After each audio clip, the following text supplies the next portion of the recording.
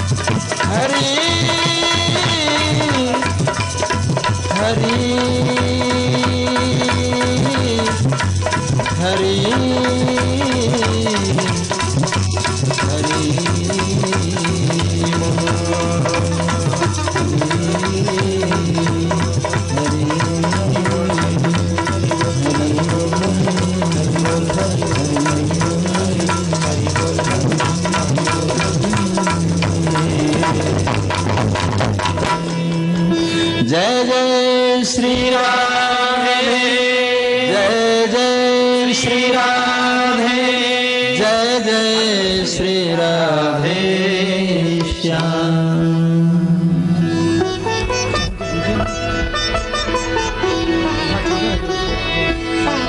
भक्त जब भी बुलाता है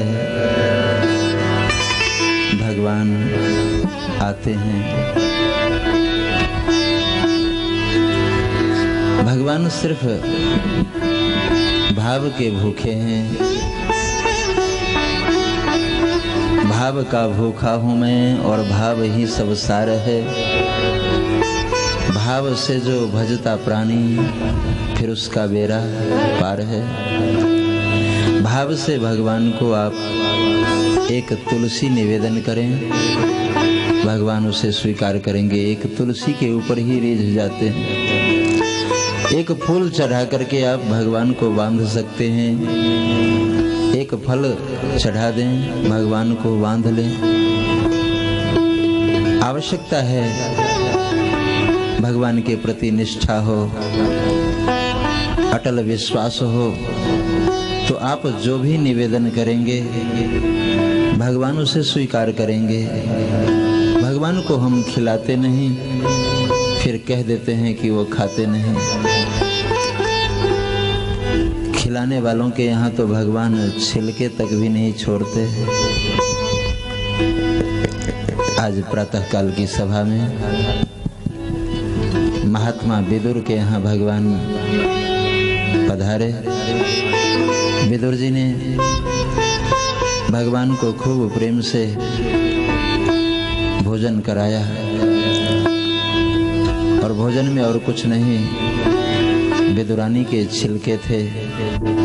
भगवान ने बार बार उस छिलके की प्रशंसा की और मांग मांग करके खाए।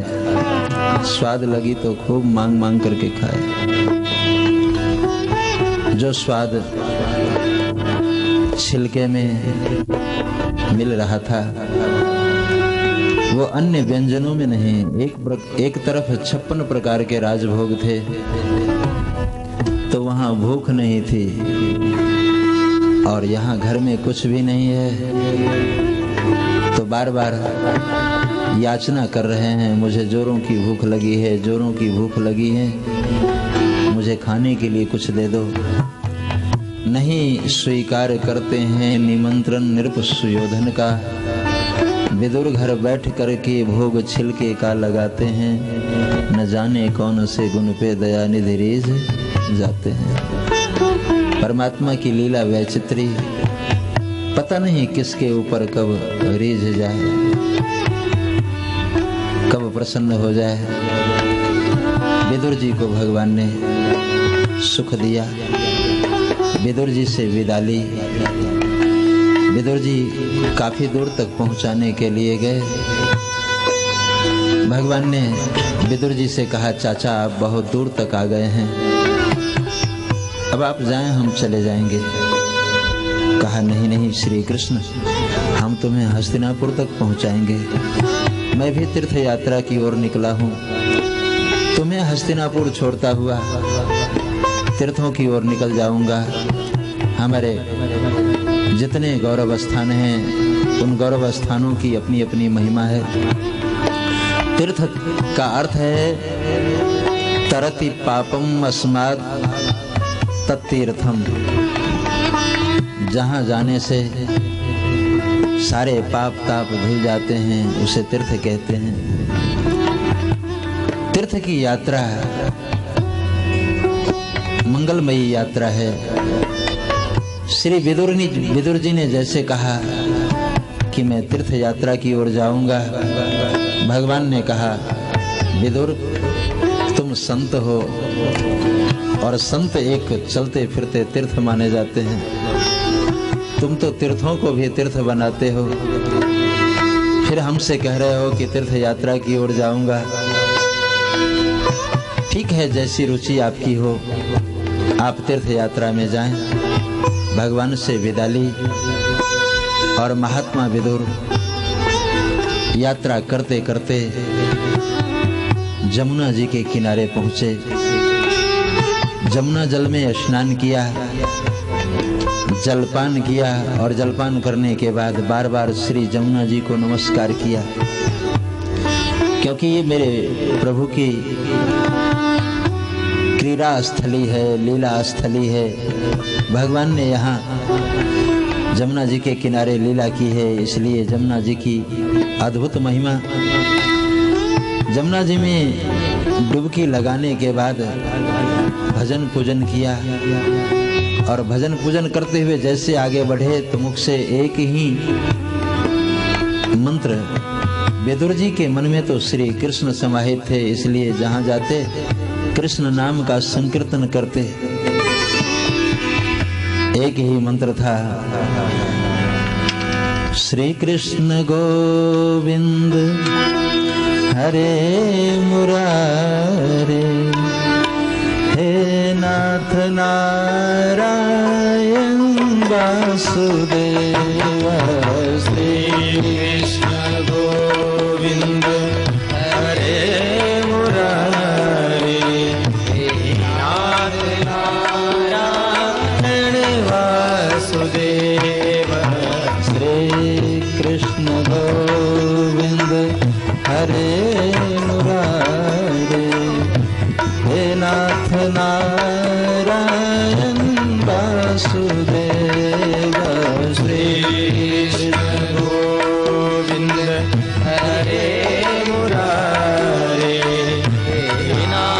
नारायण वासुदेव। श्री कृष्ण गोविंद हरे मुरारे, हे नाथ नारायण वासुदेव। श्री कृष्ण गोविंद हरे मुरारे, हे नाथ नारायण वासुदेव। श्री कृष्ण श्री कृष्ण। विदुर जी की जिह्वा निरंतर श्री कृष्ण नाम का संकीर्तन कर रही थी। जमुना के किनारे जा रहे थे, इधर से भी श्री कृष्ण की आवाज और दूसरे किनारे से भी श्री कृष्ण की आवाज। दो आवाज एक साथ टकराई। दोनों भींगे हुए संत हैं, कृष्ण प्रेम में डूबे हुए संत हैं। दूसरी आवाज जो थी वो श्री उद्धव जी की थी। जमुना जी के इस तट पर श्री विदुर जी श्री कृष्ण गोविंद हरे मुरारे, हे नाथ नारायण वासुदेव कर रहे थे, तो दूसरी ओर से उद्धव जी श्री कृष्ण गोविंद हरे मुरारे, हे नाथ नारायण वासुदेव। और दोनों की आवाज टकराई। दोनों एक दूसरे को देखे, दोनों एक दूसरे से मिलने के लिए व्याकुल हो गए। और दोनों की नजदीकी जब बढ़ती गई, करीब में आए तो विदुर जी ने उद्धव जी को देखा, उद्धव जी ने विदुर जी को देखा। 4 मिले 64 खिले। 2 आंखें विदुर की और 2 उद्धव की। 4 मिले 64 खिले। और दोनों एक दूसरे को देखा तो दोनों के मुखमंडल पर हंसी आई। तो 32 दांत इनके और 32 दांत उनके, 64 खिल गए। 4 मिले 64 खिले और 20 रहे करजोर। संतों का मिलन है। एक दूसरे की ओर देखा और अभिवादन किया, अभिनंदन किया, वंदन किया। 20 रहे करजोर। और हरिजन से हरिजन मिले तो नाचे 7 करोड़। दोनों जब हृदय से मिले, एक दूसरे को हृदय से लगाए तो 3.5 करोड़ रोए इनके और 3.5 करोड़ रोए उनके। रोम रोम रोमांचित हो गए। ये संतों का बड़ा अद्भुत मिलन है। रामायण में लिखा है, नहीं दरिद्र सम दुख जग माही, संत मिलन सम सुख जग नाही। नहीं दरिद्र सम दुख जग नाही, संत मिलन सम सुख जग नाही। श्री कृष्ण गोविंद हरे मुरारे, हे नाथ नारायण वासुदेव। श्री कृष्ण गोविंद हरे मुरारे, हे नाथ नारायण वासुदेव। श्री कृष्ण गोविंद हरे मुरारे, हे नाथ नारायण वासुदेव। श्री कृष्ण गोविंद हरे मुरारे, हे नाथ नारायण वासुदेव। नहीं दरिद्र सम दुख जग माही, संत मिलन सम सुख जग नाही। गोस्वामी जी ने फैसला दिया कि वास्तविक सुख की अनुभूति तब होगी जब जीवन में कोई संत मिल जाए। और संत कब मिलते हैं, इसके विषय में भी कहा, संत विशुद्ध मिलहि पड़ते ही, चितवा राम कृपा करि दे। संत विशुद्ध मिलहि पड़ते ही, चितवा राम कृपा करि दे। संत विशुद्ध मिलहि पड़ते ही, चितवा राम कृपा करि दे। संत विशुद्ध मिलहि पड़ते ही, चितवा राम कृपा कर दे। संत विशुद्ध संत कब मिलते हैं? जब राम जी की कृपा होती है, जब श्याम जी की कृपा होती है। बिनु हरि कृपा मिले ही नहीं संता। इसलिए जब संत मिल जाते हैं जीवन में तो वास्तविक सुख की अनुभूति होती है। वास्तविक सुख तभी प्राप्त होता है जब संत का मिलन हो, संत से भेंट हो जाए। आज दो संत एक दूसरे से मिले, एक दूसरे को हृदय से लगाए हुए हैं। कुछ देर बाद श्री उद्धव जी ने विदुर जी को अपने से अलग किया, कुशल समाचार पूछा। आप कुशल से हैं? उद्धव जी ने विदुर जी का कुशल समाचार पूछा और विदुर जी ने भगवान श्री कृष्ण का कुशल समाचार पूछा। उद्धव, आप वृष्णि वंश के मंत्री भी हैं और हमारे प्रभु श्री कृष्ण के सखा भी हैं, मित्र भी हैं, तो आप हमेशा साथ साथ रहते हैं। ये बताइए, हमारे श्री कृष्ण कुशल से हैं? और हमारे यहाँ साधकों ने भगवान का कुशल समाचार पूछा है। आपने रिश्तेदारों का कुशल समाचार बहुत पूछा, मिलने जुलने वालों का कुशल समाचार बहुत पूछा, कभी परमात्मा का कुशल समाचार पूछा? परमात्मा के प्रति लगाव होगा तो आप कुशल समाचार पूछेंगे। आज भी हमारे श्री अवध में, अयोध्या में, वृंदावन में, हरिद्वार ऐसे स्थान में ऐसे ऐसे साधक हैं जो परमात्मा का कुशल समाचार पूछते हैं, दिन रात ढूंढते हैं। और जिन ढूंढा तिन पाइया गहरे पानी पैठ, जो बौरा डोबंडरा रहा किनारे बैठ। जिसने ढूंढा है भगवान उसे मिले, जो उस सांवले को सदा ढूंढता है उसे एक दिन सांवरा ढूंढता है। जो हमेशा उसे ढूंढने की चेष्टा करे, हम ढूंढना नहीं चाहते और कह देते हैं परमात्मा मिलते नहीं, पहले से ही निराशावादी बन चुके हैं। एक ही भाव है मन में और वो है निराशा का। जहां से आशान्वित होनी चाहिए, जहां से आशा करनी चाहिए, वहां निराशा को पाल लिया है, और जहां से निराशा करनी चाहिए वहां आशावान होकर के बैठे हैं। सफलता मिले तो कैसे मिले? हमारे यहाँ प्रसिद्ध पंक्ति है, आशा एक राम जी से, दूजी आशा छोड़ दे। नाता एक राम जी से, दूजी नाता तो अपना कहने लायक तो भगवान ही है। आशा करनी हो तो भगवान से करो, भगवान से जो आशा करता है भगवान उसकी आशा अवश्य पूरी करते हैं। ऐसा भरोसा होना चाहिए, मन में इस तरह का विश्वास होना चाहिए कि एक दिन भगवान मिलेंगे, और एक दिन भगवान मिलेंगे, ये बात मन में बैठ जाए तो वो जरूर मिलेंगे।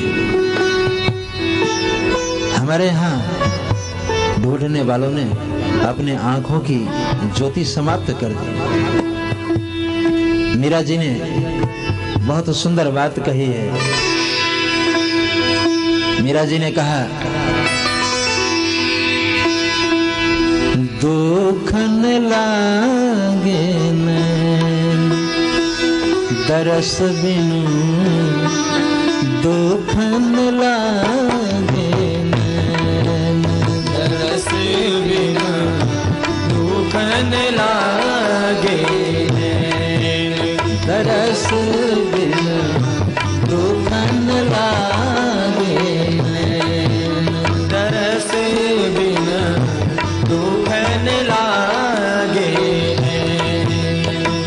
मीरा के प्रभु कब रे मिलोगे, मीरा के प्रभु कब रे मिलोगे, मीरा के प्रभु कब लो मिलोगे, मीरा के प्रभु कब लो मिलोगे। दुख में तू सुख दे, दुख में तू सुख दे, मीरा के प्रभु कब लो मिलोगे, मीरा के प्रभु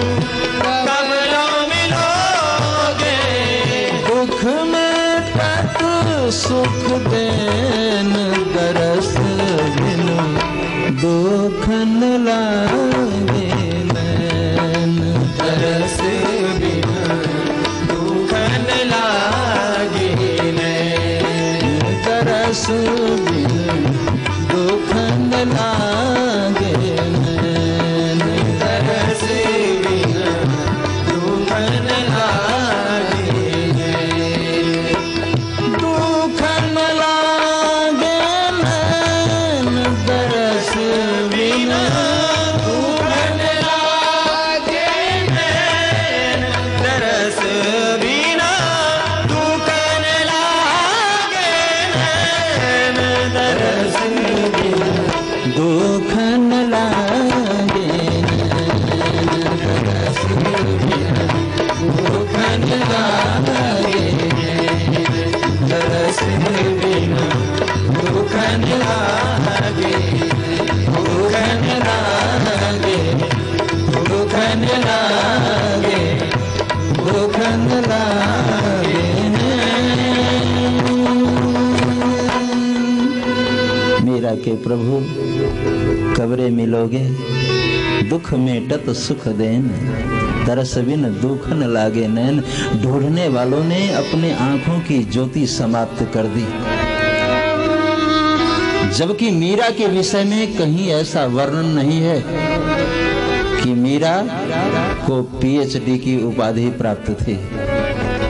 आप सभी पढ़े लिखे लोग मीरा की जीवनी पढ़ी होगी, सूर तुलसी के जीवनी को आपने पढ़ा होगा।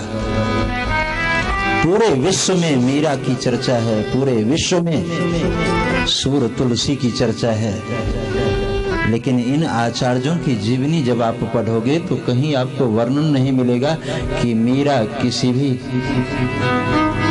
विश्वविद्यालय से डिग्री प्राप्त करके आई है। मीरा को पीएचडी की उपाधि प्राप्त थी, सूर को पीएचडी की उपाधि प्राप्त थी, तुलसी को पीएचडी की उपाधि प्राप्त थी।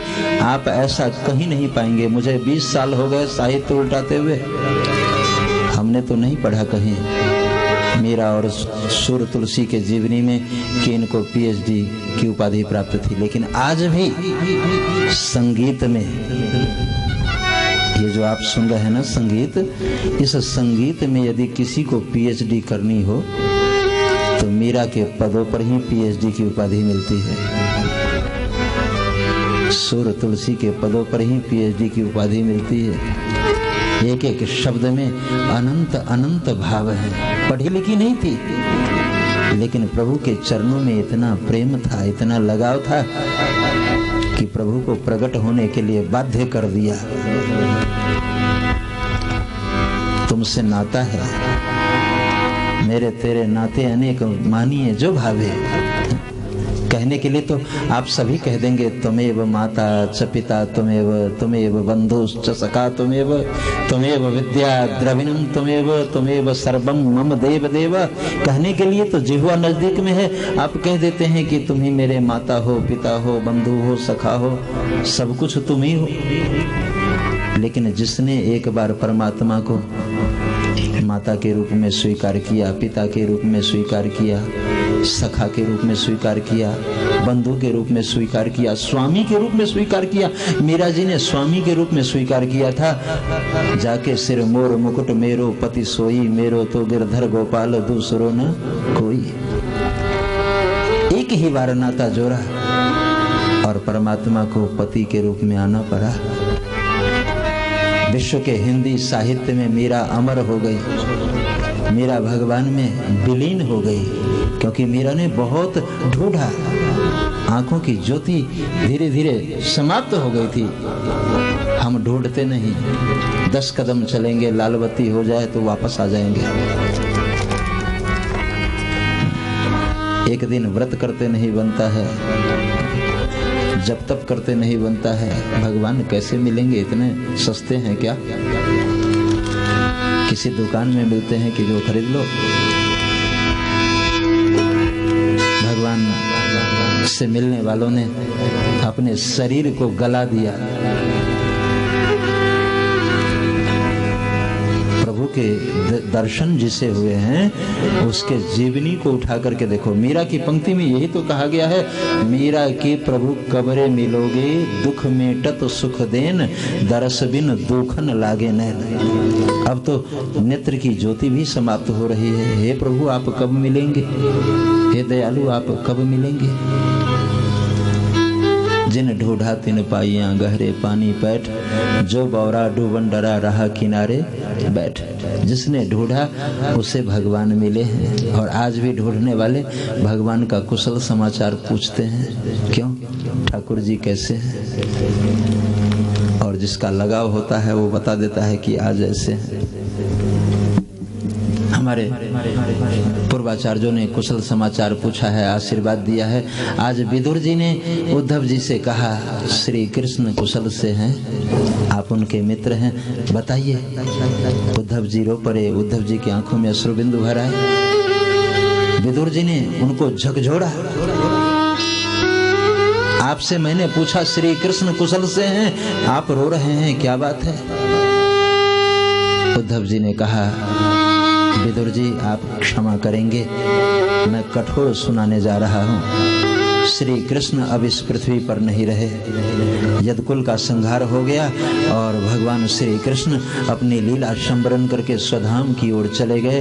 इतना सुनते ही विदुर जी धराशायी हो गए। विदुर जी मूर्छित होकर के गिरी। विदुर जी को उठा करके बार बार हृदय से लगाया, उनकी चेतना वापस की। विदुर जी के आंसू पोंछे। आप इतने अधीर न हो, आप रोते हैं तो मुझे अच्छा नहीं लगता। विदुर जी ने सजल नेत्रों से कहा, उद्धव,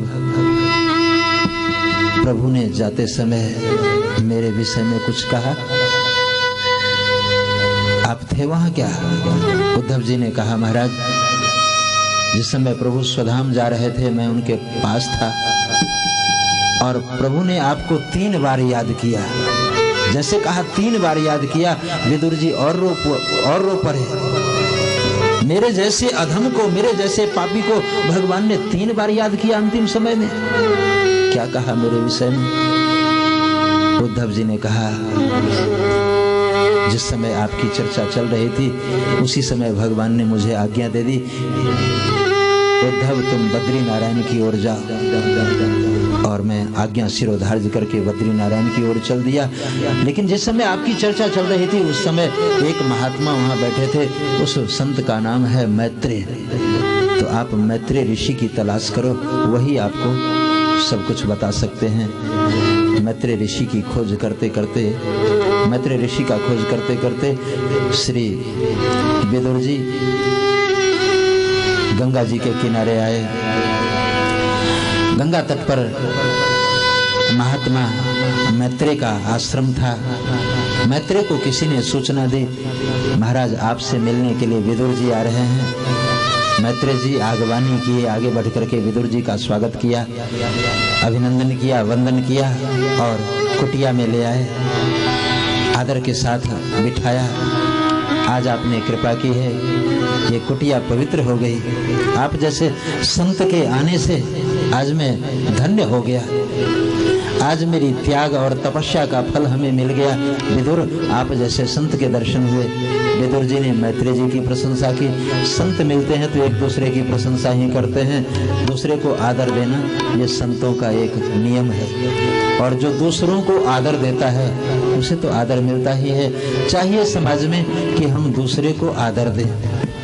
वो बदले में कुछ करता है या नहीं करता है ये नहीं देखना, अपनी ओर से हमेशा आदर की भावना रहे। एक दूसरे को आदर देंगे तो आपका जीवन मंगलमय ढंग से बीतेगा। यहाँ खूब आदर दिया और पूछा कि आप कौन हैं? ये मैं जानता हूँ। विदुर जी ने कहा, क्या जानते हैं आप मेरे विषय में?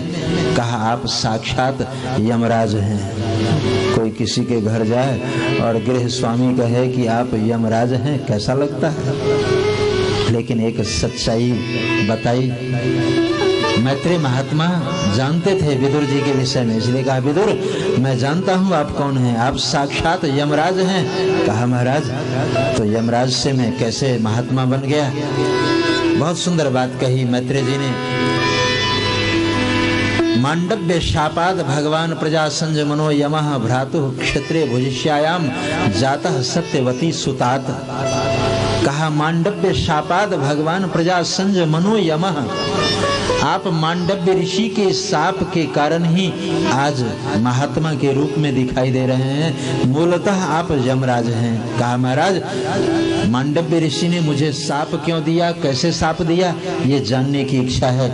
कहा एक बार की बात है कि कुछ चोर लोग चोरी करके भाग रहे थे, तो राजा के सिपाहियों ने उन चोरों का पीछा किया। पीछा करते हुए जब चोरों ने देखा कि हम पकड़ लिए जाएंगे, तो डर के मारे जो सामान था, चोरी का सामान था, वो मांडव्य ऋषि की कुटिया में फेंक दी और पीछे झाड़ी था, उस झाड़ी में जाकर के छुप गए। सिपाहियों ने जब महात्मा मांडव्य की कुटिया में सामान देखा तो पहले सामान एकत्रित किया और उसके बाद बिना सोचे समझे मांडव्य ऋषि जो भजन कर रहे थे, बैठे हुए थे, उनके भजन में बाधा पहुंचाई और उनके ऊपर लातों का प्रहार किया। मांडव्य ऋषि की आंखें खुली। कहा रे मूर्खों, मैं भजन कर रहा हूँ, तुम मुझे क्यों मार रहे हो। कहा कि अब आंखें बंद करके बैठे हो, तुम्हारी सारी चोरी पकड़ ली गई है, चलो मैं तुम्हें गिरफ्तार करता हूँ। आंखें बंद करके बैठा है चोर कहीं का। दो चार बातें सुना दी, सिपाही तो सिपाही ठहर, और मांडव्य ऋषि के हाथ में हथकड़ी लगा दी और पहुंचे राजा के यहाँ। राजा साहब उस समय अंतःपुर में थे।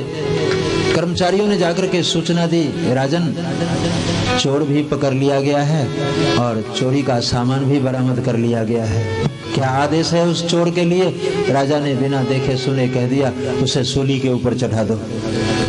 और मांडव्य ऋषि को सूली के ऊपर लटका दिया गया। 3 दिन तक सूली पर लटके रहे, इनके प्राण नहीं निकले। तो कर्मचारियों ने एक बार जाकर के पुनः सूचना दी, राजन वो ऐसा चोर है कि 3 दिन से सूली के ऊपर लटक रहा है लेकिन उसके प्राण नहीं निकल रहे हैं। राजा को आश्चर्य हुआ, ये कैसा चोर है, चल करके देखें। जब सामने आया तो राजा साहब ने अपने कर्मचारियों को डांटा। कहा अरे मूर्खों, ये तो मेरे गुरुदेव हैं और तूने गुरुदेव को ही सूली के ऊपर चढ़ा दिया, ये तो अच्छी बात नहीं, इनको जल्दी से नीचे उतारो। और जैसे नीचे उतारा गया, उनके गले से फंदा निकाला गया। राजा अपना राज मुकुट चरणों में रख करके और खूब क्षमा याचना की, गुरुदेव आप क्षमा कर दें, दरअसल ये कर्मचारी दोषी नहीं है, सारा दोष मेरा है, मैंने ही आज्ञा दी थी सूली के ऊपर चढ़ाने के लिए, आप क्षमा करें। खूब प्रार्थना किया। गुरुदेव तुम्हारी जय हो, गुरुदेव तुम्हारी जय हो, गुरुदेव तुम्हारी जय हो, गुरुदेव तुम्हारी जय हो, गुरुदेव तुम्हारी जय हो।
सद्गुरुदेव भगवान की जय। गुरुदेव के श्री चरणों में प्रार्थना की, गुरुदेव हमसे भूल हो गई, मैंने आदेश देकर के बड़ा भयंकर अपराध किया है, आप हमें क्षमा कर दें।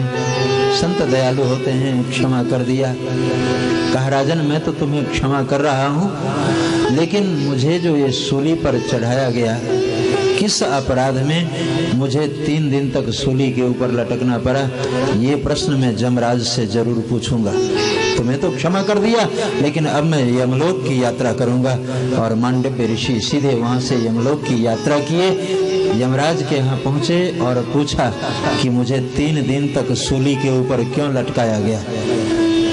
यमराज ने कहा अभी खाता बही देखता हूँ और फिर बताऊंगा। जब खाता बही देखी तो कहा महाराज आपने बचपन में एक अपराध किया था। कौन सा अपराध?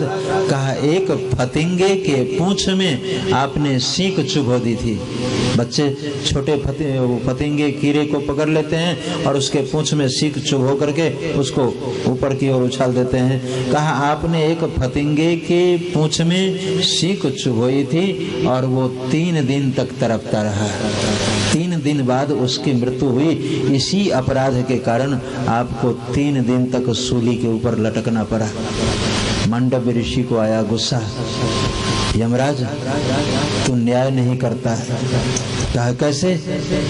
कहा बचपन में जाने अनजाने में अबोधावस्था में अपराध हो गया। अरे जीवों से जाने अनजाने में कुछ न कुछ अपराध तो हो ही जाता है, और इस छोटी सी भूल की इतनी बड़ी सजा, अपराध का तूने दंड दिया, तू यहाँ बैठने लायक नहीं है।